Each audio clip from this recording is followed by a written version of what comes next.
Early in the film, and archival footage from the start of the protests on campus, we see a student lament hearing people, sort of with like an eye roll, exasperation, but she doesn't elaborate in the footage that we see. So I'm hoping you all can sort of talk about what you think she's trying to convey, what her meaning is in that moment. Absolutely. I think in that scene, you see a deaf girl roll her eyes and hearing people, which really speaks to how many years we have dealt with hearing people and the oppression. It speaks to years and years and years of hearing people making decisions for us. A deaf audience will certainly relate to that. Even though deaf folks have collectively come together and tried to get what we need for years, we were ignored. And so it's a really great moment because I think it, shows that instead of being considered, for our own true lived experience, we were consistently ignored by hearing people. And I think that's conveyed in that small snippet. And I would like to add to that,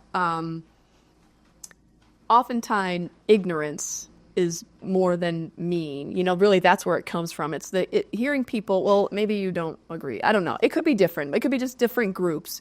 Some can be mean and some, it's really just ignorance and why that happens. I'm sure in the beginning, maybe he was ignorant a little bit. And then after he learned from Niall, now he gained awareness. Us as deaf people, it's a 24-hour job. It's all our lives. We always have to explain and explain and explain. I'm not complaining. I'm just saying that's our life. That's our life's job. We always have to explain what it's like to be deaf, what it's like to work with me. When I go into a doctor's office, there's an interpreter there. The doctor comes in, and the doctor will immediately look at the interpreter. And I have to then explain to them, no, please, I'm the one speaking. I'm the patient. Can you please look at me? And so I have to explain and explain about the communication over and over. But that's our life's job, But again, sometimes people can be mean. They think, oh, deaf people are dumb because deaf people can't hear. That means they're deaf and dumb. Could be. And I'd like to add, history just repeats itself. In American Sign Language, that eye roll has more context and more meaning. It actually means the sentence, this is nothing new.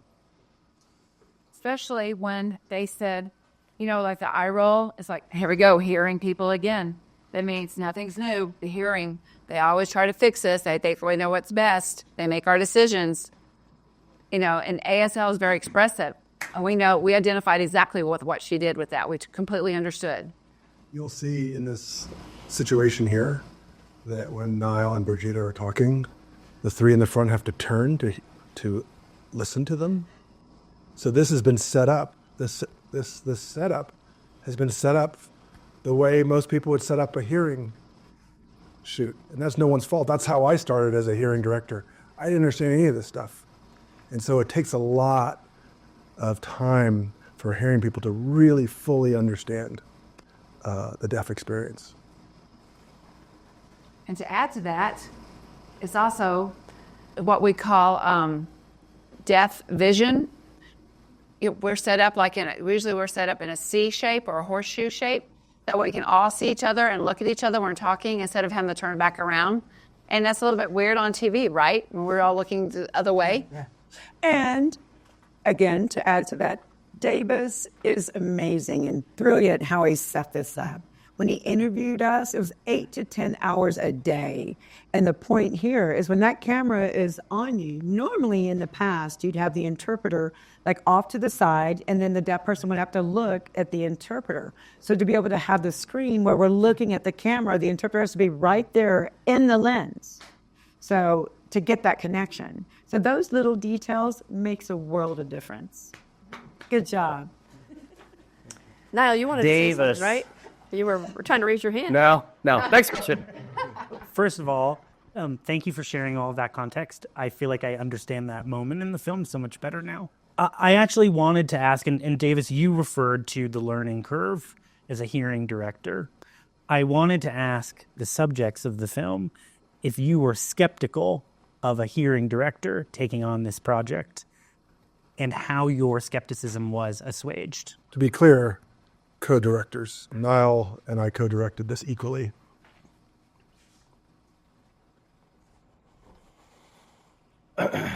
Well, if you guys want to maybe explain how it came to fruition. Okay, so this film started with Niall. So, and he's the one who pulled things together. So in talking with Niall, I've known his family and his family's known me. And that's a part of the fact that the deaf community is a very small world. And so with Niall in the lead of the project, I felt very confident. And so pulling in Davis and his team as a part of this really made this successful. And really, he's right. He explained it perfectly. You know, as a deaf person being involved in the development of making of this film, it made us feel so much more relieved knowing that. You know, it was just a hearing director and a hearing producer, but knowing that Niall was there too, he would have his influence. But it may not have been as well if we didn't have Niall. Yeah, he brought a deaf lens to the production. Sorry, Bridget, I know. So, Yeah. And,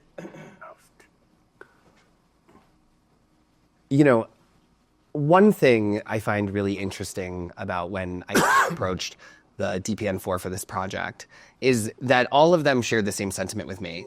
Many people had tried to make this film before and had failed in doing so, right? But we see a parallel with those attempts, right? Deaf President Now is about deaf representation and about deaf people leading the way. And in many ways, this project required deaf representation leading the way, both as a co-director sitting behind the camera, but also with those of us working on set, even in various departments of the crew. And, I believe that all the other projects failed because they were reliant on a hearing person telling a story that they just simply couldn't. I want to add too, what was amazing is the two of them and their teamwork.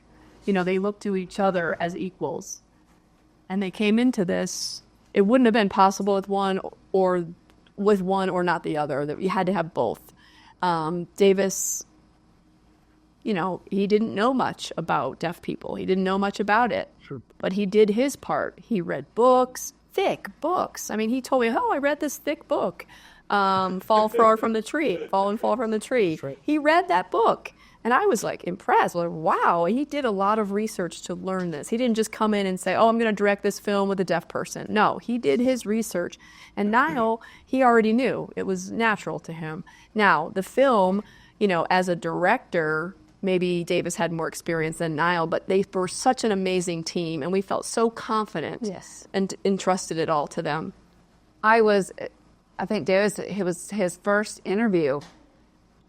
It was really interesting how we all compared our interviews with at first, he was trying to figure stuff out, try to make it all set up and made all these changes. And then when they went to film them at Gallaudet, they already had the experience and they knew how to do it. So he had already gotten experience working with a deaf person. And so I'm sure that when he was asking questions, Davis mentioned that Niall would also text him and say, no, ask this question or change the question this way, word it differently. And Davis is like, he never thought about asking those type of questions. And so Niall was giving the deaf viewpoint versus the hearing viewpoint. And it was awesome how that worked out and it all came together. It's funny, we actually had these moments of trepidation and, Davis would sometimes just keep going with the interview and I'd say, no, I caught something there. Let's go back and get even more vulnerable. It was a really great collaboration. You busted us. That's a great segue into what I wanted to ask the subjects about how candid you are in the film, including about each other. Brigetta, you're critical of Jerry's approach to women's issues. Jerry, you're critical of Greg's approach to sort of media and public relations. What were your communications with each other like after you had all seen the film? What did you say to each other? Was it contentious? Were you prepared for everyone to be that candid? What was your reaction? Well, They just boxed. They boxed it out. No, let me just start by saying, during the protest week, those types of conversations were taking place. But we had a larger cause that was bigger than each one of us as an individual. And so within our team, it wasn't like we were all the best of friends right from the get-go. but we unified under this larger cause that we all shared, and that really reflects our community. And that's why we were successful. When you look back and the story shows that, what we recalled from those moments, it was raw. That's what it was. We're human beings, just like everybody else. And now when you talk about it today, it's a moot point to me, really. Right, true. Really, I think what's important is to understand that regardless of what happened during the protest at that time, it was internal, between us four. We would have meetings often, and the public did not see those meetings. And even though the students, that we led didn't see that, but to be honest with you, when Davis interviewed me, the biggest thing is I had to get vulnerable. I had to open up, because at first I wouldn't do it. I wouldn't open up. It's like, no, did you want, he made me want to answer the question exactly. So finally I opened up a little bit more. And then when he came back, he literally was fishing things out of me. Come on, give me some more, give me some more. So finally when I opened up, and then so everything kind of came out. So in my opinion of what was of Greg and Tim, we're still friends, even though that happened, because as Greg said, it was a bigger cause. Our goal was to reach this goal of the deaf president. Also, I want to say, sorry, that what Niall said to me was, if this story is about four people who are perfect and heroes and everything about them is just connects and there's nothing, then they're not human beings. And let's portray these people, they're teenagers, as human beings, because then they're identifiable. And then we say, wait a minute, I can do that. When you're watching the movie, I can be part of something big like that. Yes, and it's like any of our families, right? That's what families do, mom, dad, kids. We're not perfect. We don't have a perfect home. There's fights. We argue. Oh, you tend to do this. You got a messy room. You do this or whatever, Maybe they're not doing their duties of their chores of throwing out their trash or whatever, but we love each other regardless. We love each other. We're family. It's the same thing with the deaf community. Things happen, yes, but we're here together and we just love each other regardless. And I'd like to add, that week that the protest happened, in the beginning, we didn't know what our role was going to be. Everything was clear where we were going. So it became more and more clear. But we were having inner conflicts in our meetings, like, okay, this is the best way to do this or that. And we learned from those things. To Brigitta's point, that week, it was scary for us. But we just kept moving forward. Let me make it clear. That we did not plan a protest. We didn't plan for this to happen. We reacted to a situation that we couldn't consent to because we had to call bullshit on it because everything happened in such a raw moment. There was no playbook, and we just moved forward to try to be successful. That's right. Well, it's hugely compelling as a viewer. I appreciated the candor. That's what you want in a documentary subject. With the time we have left, I did want to ask about the film's fifth subject, King Jordan. He might be the most contentious figure in the film after Elizabeth Zinser, who's not a subject. At one point, he's even described as a traitor.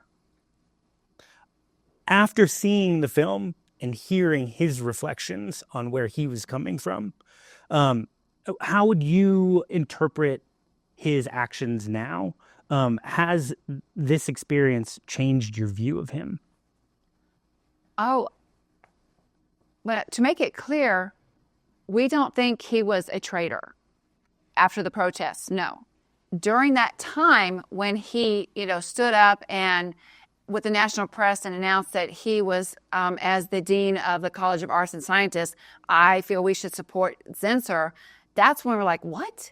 Come on, you're a traitor. But I think it was 1 or 2 days later, he changed his position and was it in front of the college? Was it in the student hall? Chapel Hall. Chapel Hall. And he stood up and said, I thought about this. I've done some internal, looking at myself. And he told all the students, you are right. That word traitor, that dropped from that point on. But you are right. He himself, was very controversial. He was not born deaf. He was raised hearing. And he became deaf later in life. So he doesn't really have the same experiences that we all have, or what we've gone through. But it's better than nothing. And he was the beginning. And now we literally have a president who is totally deaf, raised deaf. And I think that the hearing people maybe weren't quite ready for a fully deaf, capital D deaf person, and for the groundbreaking of having a deaf president. I do think, when we had a chance to interview I. King Jordan, well, let me rephrase. During our interview with I. King Jordan, we learned a lot. We learned that he was essentially thrown under the bus and in many ways a victim of his own circumstance. He felt that he had to support Zinsser because he was in a situation that, compromised his own means. And, there was a larger question of oppression, but he very much was on his own in that. And, while we may understand his teetering, and certainly of what it means to grow up hearing and what it means to be deaf, I think he really was thrown under the bus at the time. I think, I identify as a deaf person, as a woman, and that's really important. And that's important for everyone, hearing or deaf. What's your identity? And, somebody like I. King Jordan, he was hearing until he was 21 when he got in a motorcycle accident and became deaf. So his identity was still as a hearing person, even though he couldn't hear. So during that protest, we looked to him as a so-called deaf person. And he wasn't really aligning with us. So we called him a traitor. But it wasn't like mean, like, oh, you're a traitor. But it's like, wait a minute, why? Why are you not aligning with us? Can't you see? Can't you see the bigger picture here, all of this? And then when he changed his mind, his identity, I'm sure he then figured it out at home, really soul searching, just kind of figuring out, what does it mean to be a deaf person? Is that more important, or is it more important to be a dean? And he struggled with that. That was a human struggle. And then in the end, he said, no, wait a minute. I am deaf, and it's okay to be deaf. It's okay to be deaf. And he was like, wait a minute. And he realized that because of us. And then he stood up and said, I am deaf. And moving forward, he said, the only thing deaf people can't do is hear, and that's it. And his confidence level just went through the roof. And we wish the same for many other different people throughout the world and in America. Different deaf people. It's good. It's okay.